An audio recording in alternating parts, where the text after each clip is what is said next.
Good morning class 6। आज मैं आप लोगों को पाठ 3 शब्द विचार पढ़ाऊंगी। पिछली कक्षा में आप लोगों ने वर्ण विचार के बारे में पढ़ा।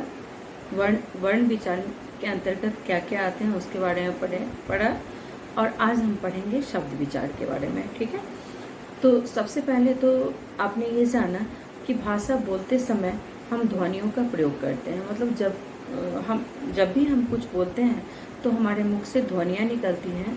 ध्वनियों का लिखित रूप वर्ण कहलाता है। वर्णों की सहायता से ध्वनियों का जो लिखित रूप होता है वो क्या कहलाता है? वर्ण कहलाता है। और ध्वनियों की सहायता से वर्णों की सहायता से शब्द बनते हैं। मतलब वर्णों को जोड़कर शब्द बनता है। लेकिन शब्द तभी कहलाते हैं जब वर्णों का समूह सार्थक हो। जैसे कलम, क ल म, तो ये शब्द हो गया। लेकिन उसी को जब हम लिखेंगे ल क म तो ये शब्द नहीं होगा, क्योंकि इसमें वर्णों का उचित क्रम नहीं है। ठीक है ना। आगे हम देखेंगे जैसे मकान, म क कर का न, मकान, ये हो गया आपका शब्द। लेकिन उसी को का जोड़ न जोड़ म, ये शब्द नहीं कहलाएगा, क्योंकि इसमें उचित स्थान पर वर्णों का प्रयोग नहीं हुआ है। तो वर्णों के सार्थक समूह से ही शब्द बनता है। वर्णों के सार्थक समूह से, मतलब उचित क्रम में जब हम वर्णों को रखते हैं तब शब्द बनता है। शब्द तथा पद, शब्दों से वाक्य का निर्माण होता है। शब्दों के द्वारा ही वाक्यों का निर्माण होता है। जब हम अपने मन के भावों को प्रकट करते हैं तो हम शब्दों को वाक्य में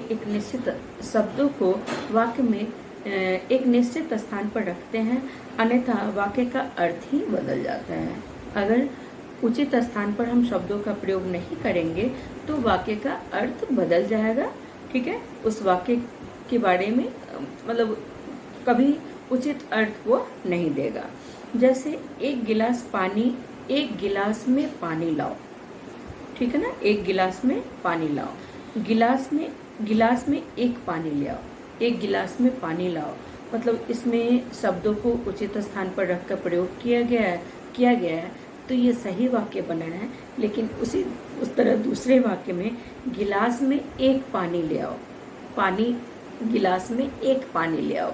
ठीक है ना। इसमें आपने देखा कि किस प्रकार शब्द का जब स्थान बदला गया तो उसका पूरा अर्थ ही बदल गया। तो शब्द का जब वाक्य में प्रयोग होता है तो वह व्याकरण के नियमों के अंतर्गत बंध जाता है और वो क्या कहलाता है? पद कहलाता है। जब शब्द का वाक्य में प्रयोग करते हैं तो व्याकरण के नियमों के अंतर्गत बंध कर उनका प्रयोग किया जाता है, तो ये क्या कहलाता है? पद कहलाता है। शब्दों के भेद विभिन्न आधार पर किए गए हैं। एक होता है उत्पत्ति के आधार पर, दूसरा होता है रचना के आधार पर, तीसरा होता है प्रयोग के आधार पर, चौथा होता है अर्थ के आधार पर। ठीक है ना। शब्दों के भेद विभिन्न आधारों पर किए गए हैं। पहला है उत्पत्ति के आधार पर, दूसरा है प्रयोग के आधार पर, दूसरा है प्रयोग के आधार। पहला है उत्पत्ति के आधार पर, दूसरा है रचना के आधार पर, तीसरा है आपका प्रयोग के आधार पर और चौथा है आपका अर्थ के आधार पर। तो हम एक एक करके शब्दों के आधारों के बारे में जानेंगे। उत्पत्ति के आधार पर शब्द के 4 भेद होते हैं। उत्पत्ति के आधार पर शब्द के 5 भेद होते हैं। एक होता है तत्सम, दूसरा तद्भव, तीसरा देशज, चौथा विदेशज और 5वां होता है संकर शब्द। ठीक है। हिंदी भाषा में शब्दों को उनकी उत्पत्ति के आधार पर 5 भागों में बांटा गया। इन 5 भागों के बारे में आज हम पढ़ेंगे। सबसे पहले आप जानिए कि तत्सम शब्द किसे कहते हैं। तत्सम शब्द संस्कृत भाषा के वे शब्द हैं जो हिंदी में ज्यों के त्यों, मतलब जैसा है वैसा ही उसका प्रयोग किया गया है, उन्हें हम तत्सम कहते हैं। तो तत्सम कौन से शब्द हैं? संस्कृत के शब्द हैं जिनका प्रयोग हिंदी में ज्यों के त्यों किया गया है। ऐसे शब्दों को हम तत्सम शब्द कहते हैं।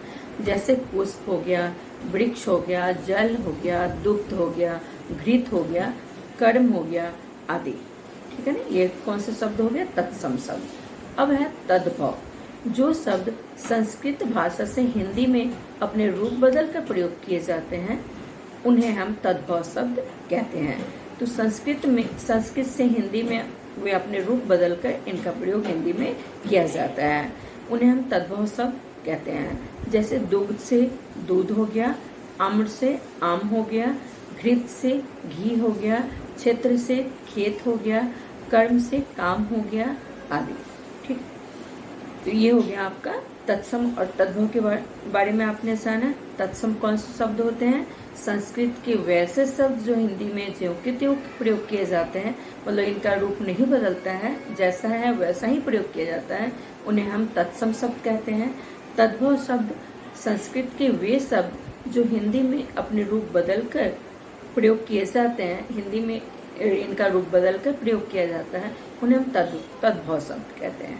अब हम जानेंगे देशज शब्द। देशज शब्द क्या है? जिन शब्दों का विकास हिंदी में हुआ है और वे किसी भाषा से नहीं लिए गए हैं, मतलब क्षेत्र विशेष से जिनका प्रयोग किया जाता है, उन्हें हम देशज शब्द कहते हैं। जैसे उदाहरण के तौर पर आपका हो गया पगड़ी, थैला, डिबिया, लोटा, खिड़की, गमछा आदि। ये हो गया आपका देशज शब्द। मतलब जो जिन शब्दों का विकास हिंदी में तो हुआ है, परंतु वे किसी भाषा से नहीं लिए गए हैं, क्षेत्र विशेष से आकर हिंदी भाषा में मिल गए हैं, उन्हें हम देशज शब्द कहते हैं। अब है विदेशज शब्द। चौथा क्या है? विदेशज शब्द। समय समय पर हम भारतीयों का संपर्क विदेशियों से हुआ है। यातायात के साधनों का प्रयोग बहुत ज़्यादा होने लगा है, जिससे कि हम दूसरे देशों के करीब आ गए हैं।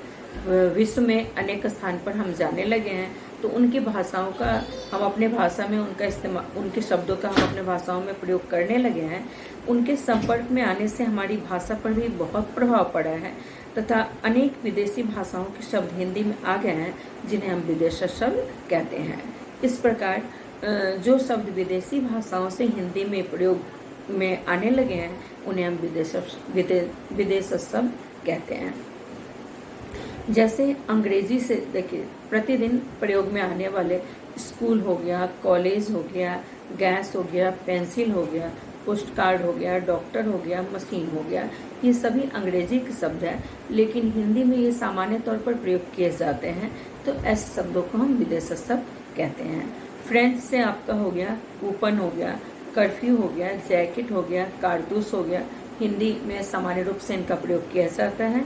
चीनी से लीची हो गया, रिक्शा हो गया, चाय हो गया, पटाखा हो गया, इनका प्रयोग हिंदी में सामान्य रूप से किए जाते हैं। अरबी से अमीर, कलम, कानून, इरादा आदि। फारसी से आपका अनार, चालाक, चश्मा, जमींदार, दुकान, बीमार, नमूना आदि। पुर्तगाली से गमछा, गमला, गिरजा, चाबी, पपीता, अनानास, बाल्टी आदि। तुर्की से कैंची, चाकू, तोप, बहादुर, चम्मच आदि। ये सभी विदेशी भाषाओं से ये शब्द आकर हिंदी में प्रयोग होने लगे हैं, तो उन्हें हम विदेशज शब्द कहते हैं। ठीक है ना, ये चौथा हो गया आपका विदेशज शब्द। अब हम जानेंगे संकर शब्द के बारे में। संकर शब्द ऐसे शब्दों को कहते हैं जो शब्द दो भाषाओं के मेल से बनते हैं, मतलब दो भाषाओं के शब्दों को मिलाकर बनाए जाते हैं, उन्हें हम संकर शब्द कहते हैं। जैसे टिकट, घर। टिकट देखिए, ये अंग्रेजी का शब्द है और घर हिंदी का शब्द है। इन दोनों को मिलाकर टिकट घर बना, मतलब दो भाषाओं के शब्दों के मेल से बना। तो जब दो भाषाओं के मेल से जो शब्द बनते हैं, उन्हें हम संकर शब्द कहते हैं। जैसे डाक खाना हो गया, डाक हो गया आपका अंग्रेजी और खाना हो गया आपका फारसी, डाक खाना। अनुबम, अनुबम, अनु हो गया आपका संस्कृत और बम हो गया अंग्रेजी, दो भाषाओं के मेल से बना ये शब्द। जन्मदिन, जन्म हो गया आपका संस्कृत और दिन हो गया हिंदी, तो इनके दोनों भाषाओं के जन्मदिन हो गया, तो जन्म क्या हो गया? संस्कृत हो गया और दिन क्या हो गया? हिंदी के शब्द हो गया। तो ये जन्मदिन बना, दो भाषाओं के मेल से बना। तो जब दो भाषाओं के मेल से जो शब्द बनते हैं, उन्हें हम संकर शब्द कहते हैं। ठीक है, ये हो गया आपका उत्पत्ति के आधार पर। उत्पत्ति के आधार पर शब्दों का वर्गीकरण 5 तरह से किया गया है। वो 5 प्रकार है: तत्सम, तद्भव, देशज, विदेशज और संकर शब्द। एक एक करके आपने इनके बारे में जान लिया। अब हम जानेंगे रचना के आधार पर शब्दों के भेद। रचना के आधार पर शब्द 3 प्रकार के होते हैं। पहला रूढ़, दूसरा यौगिक और तीसरा योग रूढ़ शब्द। पहला रूढ़, दूसरा यौगिक और तीसरा योग रूढ़ शब्द। अब हम जानेंगे रूढ़ शब्द क्या होता है। जो शब्द किसी वस्तु या प्राणी के लिए प्रयोग होते हैं या सामान्य रूप से इन शब्दों को खंड करने पर इनका कोई अर्थ नहीं होता है तो उसे हम रूढ़ शब्द कहते हैं। ठीक है ना। वैसे शब्द जिनको खंड करने पर मतलब अलग करने पर इनका कोई अर्थ नहीं निकलता हो, ऐसे शब्दों को हम रूढ़ शब्द कहते हैं। जैसे चंद्र, भ्राता, वृक्ष, पुष्प आदि। ठीक है ना। अब है यौगिक शब्द। जो शब्द 2 या 2 से अधिक शब्दों के मेल से बनते हैं, ऐसे शब्द जब 2 या 2 से अधिक शब्दों के मेल से बनते हैं तो ऐसे शब्दों को हम यौगिक शब्द कहते हैं। जैसे देशभक्त, 2 शब्दों के मेल से बना देश और भक्त। पुस्तकालय, पुस्तक जोड़ आलय, 2 शब्दों के मेल से बना पुस्तकालय। पाठशाला, पाठ जोड़ शाला, 2 शब्दों के मेल से बना पाठशाला। रसोई घर, रसोई जोड़ घर, 2 शब्दों के मेल से बना रसोई घर। और आप ये भी देखेंगे कि इन शब्दों को जब हम अलग करते हैं तो दोनों शब्दों का अर्थ अलग अलग होता है। जैसे देश जोड़ भक्त मतलब देश की भक्ति करने वाला। पुस्तक जोड़ आलय मतलब पुस्तकों को रखने का घर जगह। पाठ जोड़ शाला मतलब पाठ और शाला जहाँ हम पढ़ने जाते हैं। रसोई घर मतलब रसोई बनाने का जो घर होता है उसे हम क्या कहते हैं, रसोई घर कहते हैं। समझ गए रूढ़ शब्द और यौगिक शब्दों के बारे में। रूढ़ शब्द वे शब्द होते हैं, रूढ़ शब्द संस्कृत के शब्द होते हैं, अथवा आप ये भी जान लीजिए कि इनका प्रयोग हम वस्तु या प्राणी के लिए इनका प्रयोग किया जाता है, या फिर ऐसे शब्द जिनके खंड नहीं हो सकते उन्हें हम रूढ़ शब्द कहते हैं। यौगिक शब्द 2 शब्दों के मेल से बनते हैं और जब इनका खंड किया जाता है तो इनके अलग अलग अर्थ होते हैं, उन्हें हम यौगिक शब्द कहते हैं। अब है योग रूढ़ शब्द।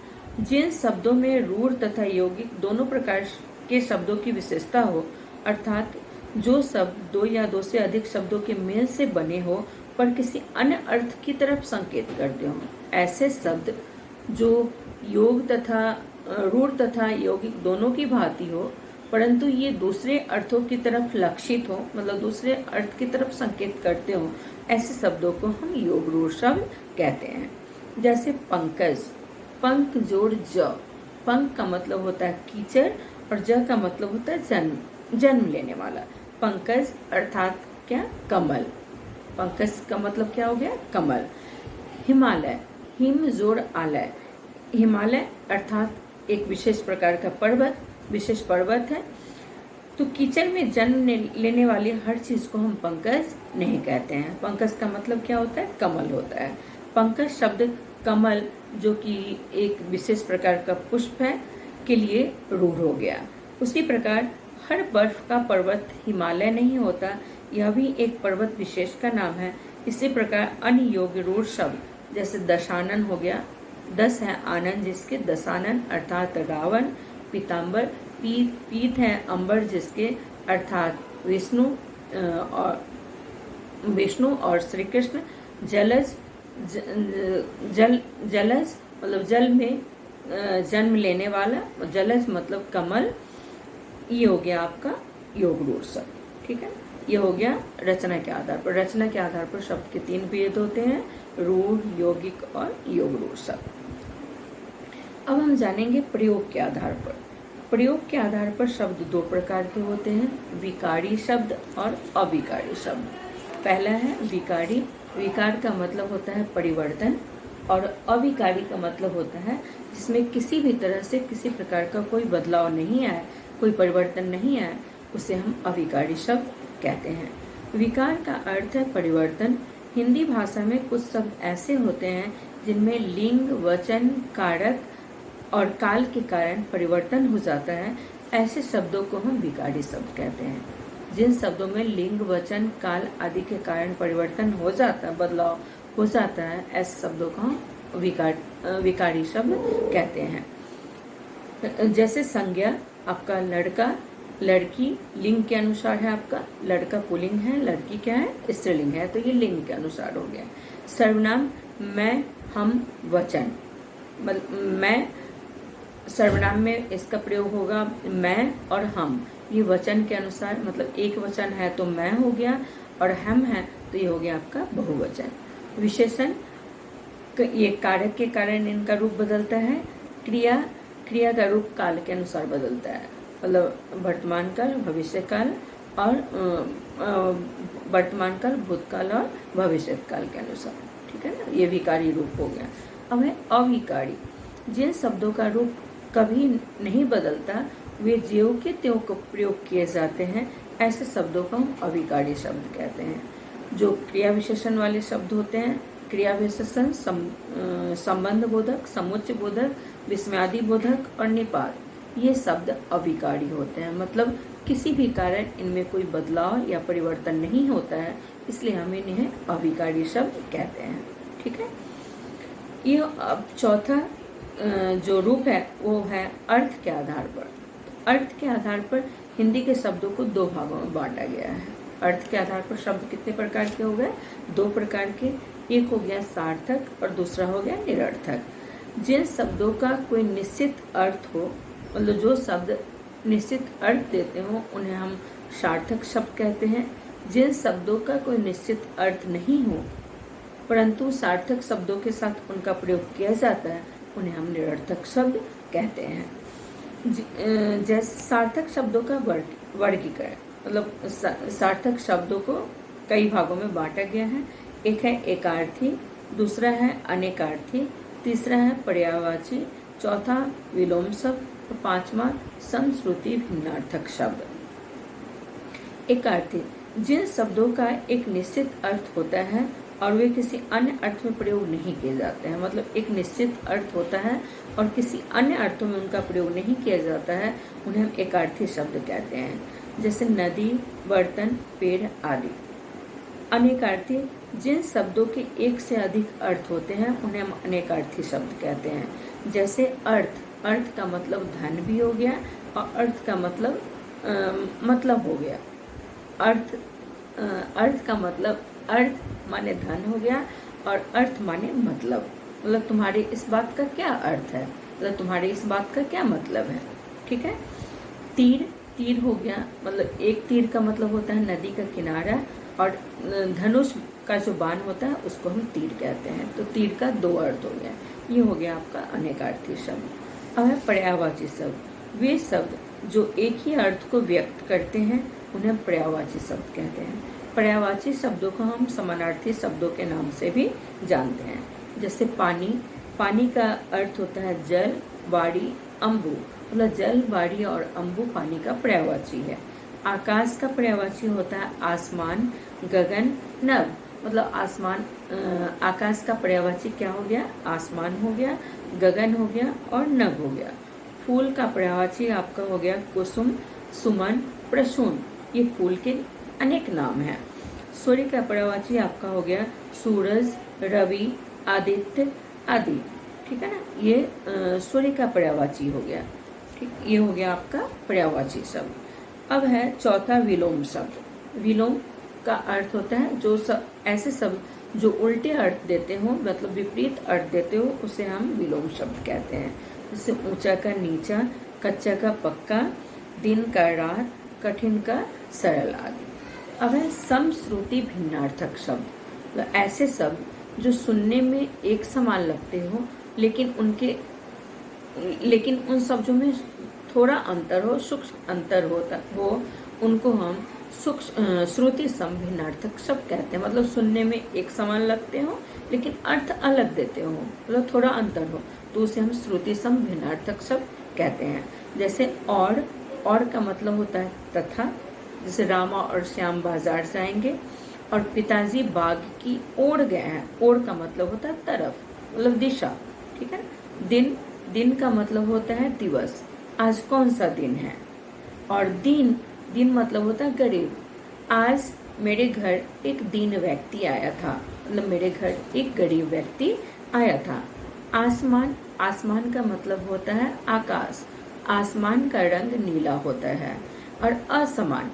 असमान मतलब होता है भिन्न भिन्न, ठीक है, मतलब अलग अलग। शौक, शौक का मतलब होता है रुचि, और शोक, शोक मतलब होता है दुखी। मतलब तुम्हारे क्या क्या शौक, तुम्हारे क्या शौक है, मतलब तुम किस चीज में अपनी रुचि रखते हो, तुम्हारे क्या शौक है। और शोक, उसके पिताजी उसके दादाजी की मृत्यु के कारण उसके घर में शोक की लहर है। शोक का मतलब होता है का दुख, ठीक है ना। ये हो गया सार्थक शब्द के का वर्गीकरण। सार्थक शब्द का वर्गीकरण 5 आधार पर किया गया है: एकार्थी, अनेकार्थी, पर्यायवाची, विलोम, और अंतिम है समश्रुति भिन्नार्थक शब्द। अब है निरर्थक शब्द। निरर्थक जैसा कि नाम से ही प्रतीत होता है, जिसका कोई अर्थ नहीं हो। हिंदी भाषा में कुछ ऐसे शब्दों का भी प्रयोग होता है जिनका कोई निश्चित अर्थ नहीं होता है। ऐसे शब्दों को हम निरर्थक शब्द कहते हैं, परंतु निरर्थक शब्दों का प्रयोग सार्थक शब्दों के साथ किया जाता है। जैसे अगर आप विद्यालय से घर जाते हैं और मम्मी को कहते हैं, मम्मी मुझे भूख लगी है, कुछ खाने को दो। मम्मी के अगर किसी काम में व्यस्त हो तो कहती हैं, जाओ रसोई घर में जाकर देखो, रोटी वोटी है हो तो खा लो, ठीक है ना। रोटी वोटी, रोटी तो सार्थक शब्द है, लेकिन रोटी के साथ जो वोटी का इस्तेमाल किया गया है, वोटी क्या है, निरर्थक शब्द है, लेकिन सार्थक शब्दों के साथ वोटी का इस्तेमाल किया गया है। चाय वाय, फिर शाम होती है तो मम्मी अगर आपको कहेंगी जाओ चाय वाय बना लो, चाय सार्थक शब्द है, वाय क्या है, निरर्थक शब्द है, चाय वाय बना लो। ये तो निरर्थक शब्द किसे कहते हैं, जिनका कोई अर्थ नहीं हो, ठीक है ना। पानी वानी, जूता वूता, काम धाम, ये सभी निरर्थक शब्द कहलाते हैं, परंतु सार्थक निरर्थक शब्दों का प्रयोग सार्थक शब्दों के साथ व्यवहारिक रूप में होता है। Thank you class.